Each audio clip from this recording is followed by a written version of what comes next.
بسم اللہ الرحمن الرحیم۔ السلام علیکم۔ اپنی شادی کے دن سب خوش ہوتے ہیں، مگر میں واحد دلہا تھا جو اس شادی سے ناخوش تھا۔ وجہ میری ان پڑھ بیوی نرمین تھی۔ میرا نام ابراہیم ہے، میرا ابا پٹھان تھے اور میں بالکل اپنے ابا جیسا تھا، جبکہ میری اماں پنجابن تھی۔ میں بہت خوبصورت نین نقش رکھتا تھا، مگر اماں جس سے میری شادی کروانا چاہتی تھی، میں نے بچپن میں اسے بس ایک مرتبہ دیکھا تھا۔ اس روز کے بعد سے میں نے اسے کبھی نہیں دیکھا تھا، مگر میں جانتا تھا کہ وہ ایک بہت ہی پرانے زمانے کے خیالات کی ہوگی، کیونکہ اس کی پرورش میری طرح بڑے شہر میں نہیں بلکہ ایک چھوٹے سے گاؤں میں ہوئی تھی۔ میں یہ شادی نہیں کرنا چاہتا تھا کیونکہ میں پڑھا لکھا تھا اور مزید پڑھائی کرنے کے لیے پردیس جانا چاہتا تھا، مگر میری اماں کی ایک ہی ضد تھی کہ اگر میں اپنی خالہ کی ان پڑھ بیٹی سے شادی نہیں کروں گا تب تک وہ مجھے پردیس جانے کی اجازت نہیں دیں گی۔ ناچار مجھے اس رشتے کے لیے حامی بھرنی پڑی، مگر میں نے سوچ لیا تھا کہ میں اپنی بیوی کو ایک منٹ کے لیے بھی نہیں دیکھوں گا۔ اسٹیج پر بیٹھا بھی میں اگلے مرحلے کے بارے میں سوچ رہا تھا کہ دلہن آنے کا شور اٹھا۔ میرے دوست جو میرے پیچھے کھڑے تھے سب نے ہوٹنگ شروع کی تو کوئی مجھے ہچکولے دے رہا تھا کہ بھابھی تو بہت خوبصورت چنی ہے۔ میں نے چونک کر جب سامنے اپنی بیوی کی طرف دیکھا تو میری آنکھیں حیرت سے پھیل گئیں، کیونکہ میری بیوی نے پرانے زمانے کا لال جوڑا پہنے، سر پر تیل لگائے، بہت ہی عجیب سا میک اپ کیا ہوا تھا۔ میرے تمام دوست جو بڑے بڑے بزنس مین اور ڈاکٹر اور انجینئرز کے بیٹے تھے سب مجھ پر ہنس رہے تھے۔ میرے دل میں اپنی بیوی کے لیے مزید نفرت پیدا ہو گئی۔ رخصتی کا شور اٹھا تو میں خاموشی سے گاؤں سے نکل آیا، مگر گھر آتے ہی سامان باندھنے لگا۔ میری بیوی نہ جانے دل میں کیا سوچ رہی تھی کہ وہ اچانک سے میرے سامنے آئی، مگر میں نے اس کی طرف آنکھ اٹھا کر بھی نہ دیکھا اور کمرے سے نکلنے لگا۔ جب میری بیوی نے مجھ سے پوچھا کہ کہاں جا رہے ہو، میں نے اپنی بیوی سے کہا کہ میں پڑھا لکھا ہو کر ایک ان پڑھ گنوار کے ساتھ ساری زندگی نہیں گزار سکتا۔ اتنا کہتے ہی میں دبئی کے لیے روانہ ہو گیا۔ میری اماں مجھ سے خفا ہو گئی تھی۔ میں دبئی جا کر وہاں سیٹل ہونا چاہتا تھا، جبکہ میں نے اماں سے کہہ دیا تھا کہ میں دبئی جا کر جلدی لوٹ آؤں گا۔ اماں نے مجھے دبئی جانے کی اجازت بھی اسی صورت میں دی تھی کہ میں جلدی اپنی پڑھائی مکمل کرتے ہی پاکستان واپس لوٹ آؤں گا، مگر میرا ارادہ کچھ اور تھا۔ میں دبئی میں کام کرنے لگا۔ میں نے اپنا کاروبار دبئی میں ہی شروع کر دیا، مگر میں نے اپنے گھر والوں کو اس بات سے بے خبر رکھا تھا۔ میری ماں اکثر مجھ سے فون پر بات کرتی تھی، اور جب وہ مجھے میری بیوی سے بات کرنے کا کہتی تو میں ہر مرتبہ کوئی بہانہ کر کے ان کو ٹال دیتا، اور پھر ایک روز انہوں نے مجھے کہنا ہی چھوڑ دیا۔ شاید وہ سمجھ چکی تھی، مگر انہوں نے مجھے کبھی اس بات کا احساس نہیں ہونے دیا تھا کہ ان کو میری بیوی سے بات نہ کرنا برا لگتا ہے۔ وقت گزرتا گیا، میں اپنے اتنے بڑے گھر میں اکیلا رہتا تھا۔ میرے کچھ دوستوں نے مجھے مشورہ دیا کہ کیوں نہ اپنے کسی ساتھ کسی کو کرایہ دار رکھ لو۔ میں نے انگریزی اخباروں میں جگہ جگہ اپنے گھر کے کرائے کے لیے اشتہارات دے دیے۔ مہینہ گزر گیا، مگر ابھی تک کوئی بھی کرایہ دار نہ آیا۔ میری تو جیسے امید ہی ختم ہو گئی تھی۔ ایک روز ایک عورت میرے گھر کے پاس آئی۔ رات کا وقت تھا، اس کے ہاتھ میں کچھ سامان تھا۔ میں نے جیسے ہی دروازہ کھولا میری آنکھیں حیرت سے کھلی کی کھلی رہ گئیں، کیونکہ میرے سامنے کھڑی لڑکی بے حد خوبصورت تھی۔ اس کے بہت لمبے بال تھے اور وہ بے حد ماڈرن زمانے کی لگ رہی تھی۔ اس کو دیکھتے ہی مجھے جیسے سب کچھ بھول گیا۔ میں مسلسل اسی کو دیکھ رہا تھا۔ جب اس نے مجھ سے سلام کیا، کہنے لگی کہ میں یہاں پر نئی ہوں، مجھے یہاں پر رہنے کی جگہ چاہیے، آپ کے گھر کا اشتہار دیکھا تو یہاں چلی آئی۔ اس کی بات پر میں ایک دم چونک گیا۔ اس کا نام پریشے تھا۔ وہ دیکھنے میں کوئی انگریز خاندان کی لگ رہی تھی۔ بے ساختہ اس کا موازنہ اپنی ان پڑھ بیوی کے ساتھ کرنے لگا۔ میں بہت خوش تھا کہ میرے گھر اتنی خوبصورت لڑکی آئی تھی جو لگ تو کسی انگریز خاندان کی رہی تھی، مگر وہ اردو بھی جانتی تھی، جس کا مطلب تھا کہ وہ پاکستانی تھی۔ مجھے دبئی میں رہتے ہوئے 5 سال ہو چکے تھے، مگر ابھی تک میں نے اتنی خوبصورت لڑکی نہیں دیکھی تھی۔ وہ لڑکی میرے گھر کے اوپر والے پورشن میں رہنے لگی۔ میں اس کا دن رات بہت خیال رکھتا تھا، مگر میری اتنی فکر کرنے پر اس کی آنکھیں عجیب سے انداز میں مجھے دیکھنے لگتی۔ مجھے اب تو اس کے ساتھ رہتے 1 ہفتہ ہو چکا تھا، مگر اب وہ میرے ساتھ بہت اچھے سے بات کرتی تھی۔ اس نے مجھ سے باتوں باتوں میں میرے گھر کے بارے میں پوچھا تو میں اپنی بیوی کا ذکر چھپا گیا۔ پریشے نے مجھ سے میری شادی کے بارے میں پوچھا کہ کیا ابھی تک شادی نہیں کی، تو میں نے صاف انکار کر دیا اور کہا کہ نہیں، میں ابھی تک کنوارا ہوں، ابھی تک تو میری شادی نہیں ہوئی، مگر اب کرنے کا ارادہ رکھتا ہوں۔ وہ میری بات کو سمجھتے ہوئے حیرانگی سے میری طرف دیکھنے لگی، پھر مسکرا کر کہنے لگی کہ لگتا ہے کسی سے گہری محبت ہو گئی ہے آپ کو۔ میری آنکھوں میں محبت کے جگنوں دیکھ کر وہ میری محبت کو سمجھ چکی تھی۔ میں نے بھی نخرے دکھانے کی جگہ اسے صاف کہا کہ ہاں، میں تم سے محبت کرتا ہوں اور تم ہی سے شادی کرنا چاہتا ہوں۔ میں پریشے سے بہت محبت کرنے لگا تھا، اس کو نت نئے تحفے بھی دیا کرتا تھا، کبھی ڈھیر سارے پیسے دیتا۔ وہ میری اتنی محبت پر حیران رہ جاتی۔ میں نے جب اس سے شادی کا ذکر کیا تو وہ میری بات پر زور سے کہا لگا کر ہنسنے لگی۔ اس کی ہنسی کو دیکھ کر مجھے عجیب سی گھبراہٹ ہونے لگی۔ اس کے اس کہے میں نہ جانے کتنے راز چھپے ہوئے تھے۔ کچھ روز گزرے تو میں پریشے کی طرف مائل ہونے لگا۔ ایک رات جو میرے لیے بہت ہی خوفناک رات تھی، باہر بہت تیز بارش ہو رہی تھی، موسم کچھ سرد سا ہوا تو میں بہکتے ہوئے پریشے کے کمرے میں چلا گیا جہاں وہ سو رہی تھی، اور پھر اس رات ہم دونوں سے ایک گناہ ہو گیا، مگر وہ گناہ ہم دونوں کی رضامندی سے ہوا تھا۔ مگر اگلی صبح میرے لیے کسی قیامت سے کم نہ تھی۔ جب پریشے اپنے کمرے میں اپنا بیگ تیار کر رہی تھی، میں اچانک اس کے کمرے میں گیا اور پوچھا کہ کہاں جا رہی ہو، مگر اس نے میرے سوال کا جواب نہ دیا، خاموشی سے اپنا کام کرتی رہی۔ میں اس کے قریب گیا اور پھر اس سے سوال کیا کہ کہاں جا رہی ہو۔ کہنے لگی کہ میرا تم سے کوئی ایسا رشتہ نہیں ہے جس کی بنیاد پر میں تمہیں جواب دے ہوں۔ میں جانتا تھا کہ وہ کچھ ایسا ہی رویہ کرے گی۔ گناہ بے شک دونوں کی مرضی سے ہوا تھا، مگر وہ عورت ہونے کی حیثیت سے زیادہ شرمندہ تھی۔ مگر آج اس کے چہرے پر عجیب سی سنجیدگی تھی۔ اس کی سنجیدگی دیکھ کر ایک مرتبہ میں خوف میں مبتلا ہو گیا۔ مجھے ایسے لگنے لگا جیسے کوئی راز افشا ہونے والا ہے۔ پریشے نے میری ایک بھی بات نہ سنی اور میرے گھر سے ہمیشہ ہمیشہ کے لیے چلی گئی۔ میں ہر وقت پریشان رہتا، اداس رہتا۔ مجھے پریشے کے ساتھ رہتے 6 مہینے ہو چکے تھے۔ میں پہلے بھی گھر پر بہت کم فون کرتا تھا اور بیوی سے تو بالکل بات نہیں ہوتی تھی، خرچہ بھی نہیں بھیجتا تھا، مگر اس وقت مجھے اپنی اماں کی طلب محسوس ہو رہی تھی۔ میرا دل کر رہا تھا کہ میں اپنی اماں کے سینے سے لگ کر پھوٹ پھوٹ کر رہوں۔ مجھے شاید ہی کبھی کسی سے اتنی محبت ہوئی ہو جتنی میں پریشے سے کرنے لگا تھا۔ اس کی محبت میں تو میں پاگل ہوا جا رہا تھا۔ پریشے کے جانے کے تقریباً 8 مہینے کے بعد میرا پاکستان کا ویزا لگ گیا اور میں پاکستان واپس چلا گیا۔ اماں تو مجھے اتنے سالوں بعد پاکستان دیکھ کر حیران رہ گئی، مگر اماں نے مجھ سے کوئی بات نہ کی، نہ مجھے سینے سے لگایا، اور خاموشی سے دروازہ کھول کر اندر چلی گئی۔ میں جانتا تھا کہ اماں مجھ سے ناراض ہے۔ میں اپنی بیوی سے نفرت میں اتنا اندھا ہو گیا تھا کہ اپنی ماں کو بھی بھول گیا تھا کہ وہ بوڑھی عورت پاکستان میں رہ کر کیسے کمائی کرے گی۔ پھر سے اپنی بیوی پر غصہ آنے لگا کہ کیا وہ میری ماں کو کما کر بھی نہیں دے سکتی تھی۔ میں اماں کے پاس گیا، ان کے سینے سے لگنے لگا۔ جب اماں نے ہاتھ اٹھا کر مجھے اپنے پاس آنے سے روک دیا، مجھے بہت حیرت ہوئی۔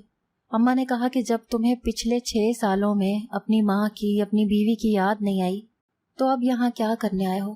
وہاں ہی واپس چلے جاؤ۔ میں تو کہتی ہوں وہاں گھر بسا لو تاکہ تمہارا یہاں آنا ہی نہ ہو اور میں کبھی تمہارا چہرہ ہی نہ دیکھ پاؤں۔ اماں کے منہ سے اتنے تلخ الفاظ سن کر میرے تو رونگٹے کھڑے ہو گئے۔ اماں نے مجھے کہا کہ تمہیں اپنی اماں کا خیال نہیں تو کم از کم اس لڑکی کا ہی خیال کر لینا چاہیے تھا جس کو تم ایک دن کی دلہن بنا کر تنہا چھوڑ گئے تھے۔ اب میں سمجھ گیا تھا کہ یہ سب ماں کے الفاظ نہیں بلکہ یہ میری بیوی کے الفاظ ہیں۔ میں تو اسے بہت بے وقوف سمجھتا تھا، مگر میری بیوی تو بہت چالاک تھی۔ میں نے اماں سے پوچھا کہ نرمین کہاں ہے، تو اماں میری طرف دیکھ کر تلخی سے مسکرانے لگی، کہنے لگی کہ آ گئی تمہیں نرمین کی یاد۔ میں نے اماں کے طنز کو نظر انداز کیا اور سیدھا اپنے کمرے میں چلا گیا۔ میں جانتا تھا کہ نرمین وہاں ہی ہوگی۔ میں کمرے میں گیا تو نرمین اپنے بستر پر لیٹی ہوئی تھی، آنکھوں پر بازو رکھے سو رہی تھی، مگر اس کی جسامت کے خد و خال دیکھ کر میں ایک دم چونک گیا۔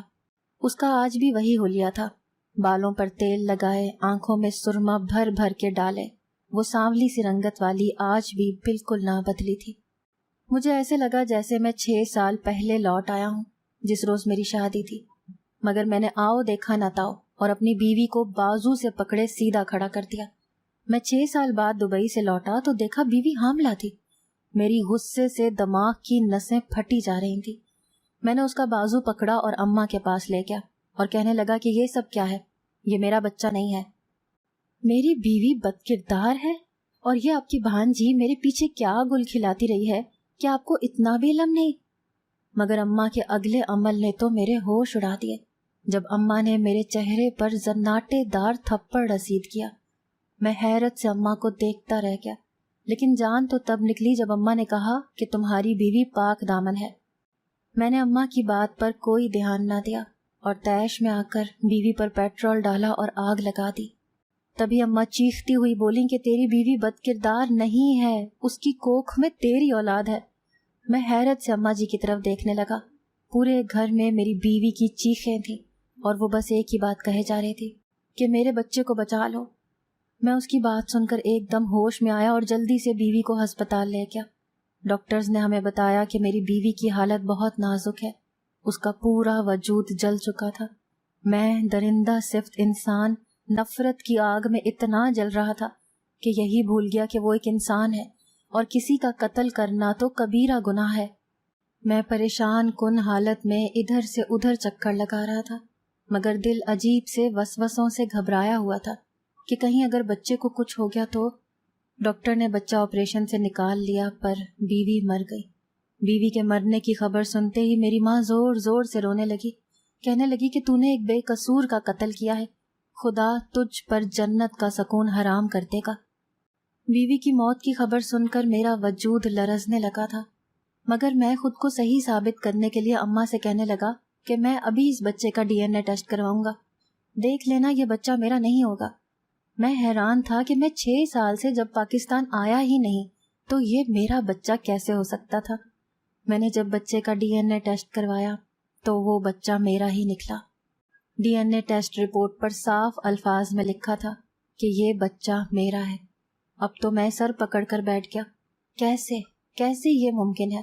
اس پر اپنی بیوی کے مر جانے کا خوف بھی میرے سر پر منڈلا رہا تھا، کیونکہ ہسپتال والے بار بار ایک ہی بات کہہ رہے تھے کہ یہ پولیس کیس ہے۔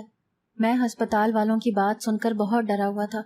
میں بھی اسی سوچ میں گم تھا کہ اماں نے ایسی چیز دکھائی کہ ہوش اڑ گئے۔ اماں جو نہ جانے بیوی کی موت کی خبر سنتے ہی کہاں چلی گئی تھی، اچانک میرے سامنے آئی اور اپنا موبائل میرے آگے کر دیا۔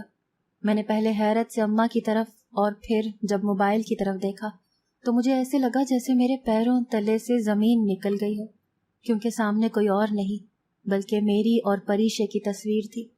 اماں کی رو رو کر آنکھیں سوج چکی تھیں۔ اماں نے مجھ سے پوچھا کہ تمہیں جواب چاہیے نا کہ آخر یہ بچہ تمہاری بیوی کی کوکھ میں کیسے آیا؟ اماں کا سوال سن کر مجھے ایسے لگا جیسے میرا دل بند ہو جائے گا۔ یہ سب کچھ کیا ہو رہا تھا؟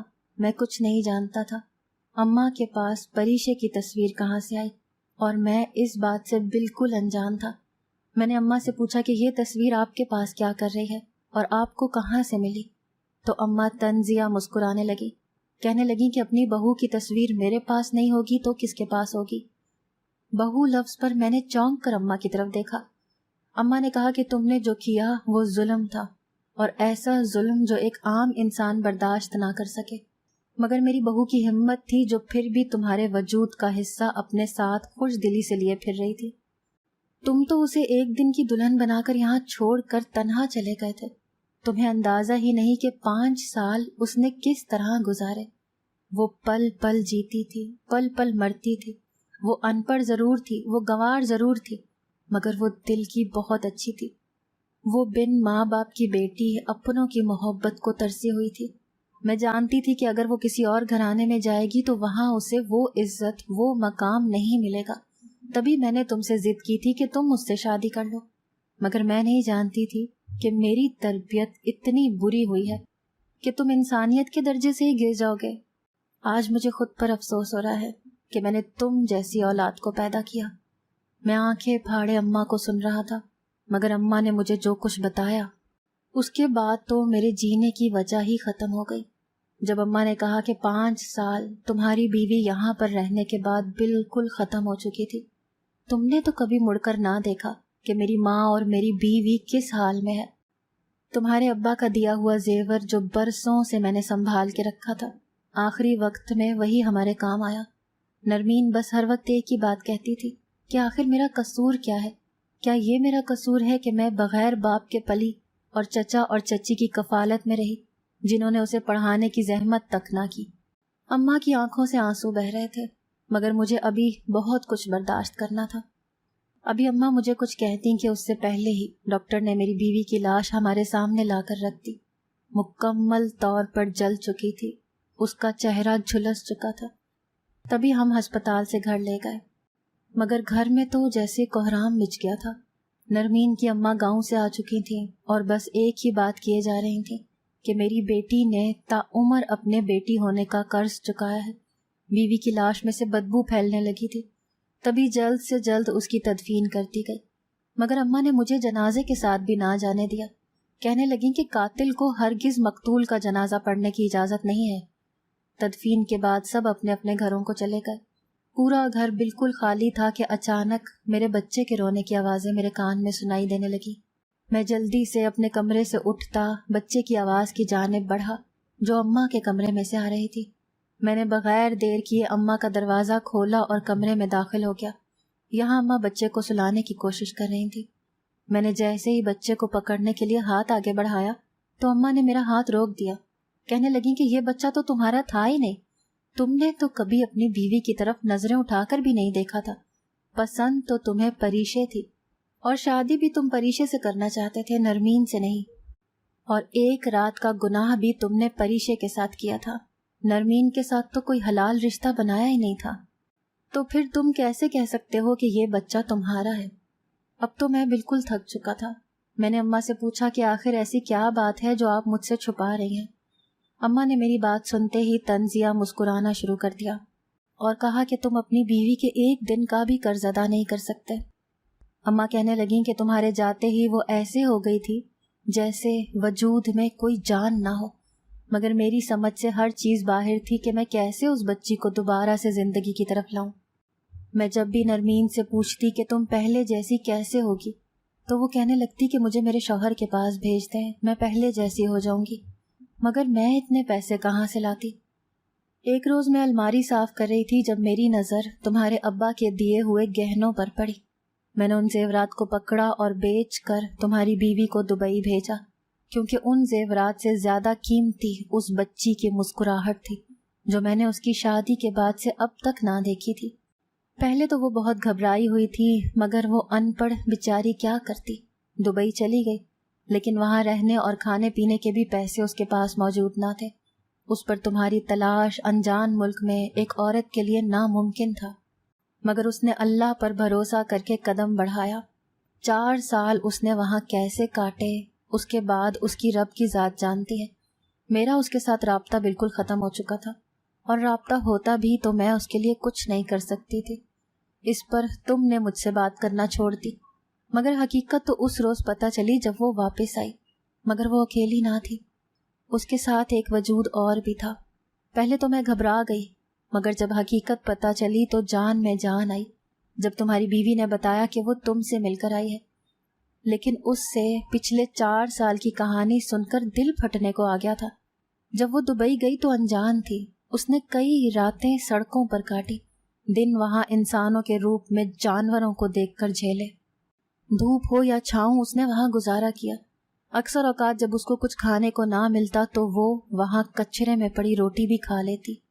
ایک مرتبہ اس کے پیچھے کئی گنڈے لگ گئے، اپنی جان بچانے کے لیے اور اپنی عزت کو محفوظ رکھنے کے لیے اسے کوئی جاہ پناہ نہ ملی تو اس نے خود کو ایک کوڑے کے ڈبے میں چھپا لیا۔ ساری رات وہ گنڈے نرمین کو تلاش کرتے رہے، مگر نرمین انہیں نہیں ملی۔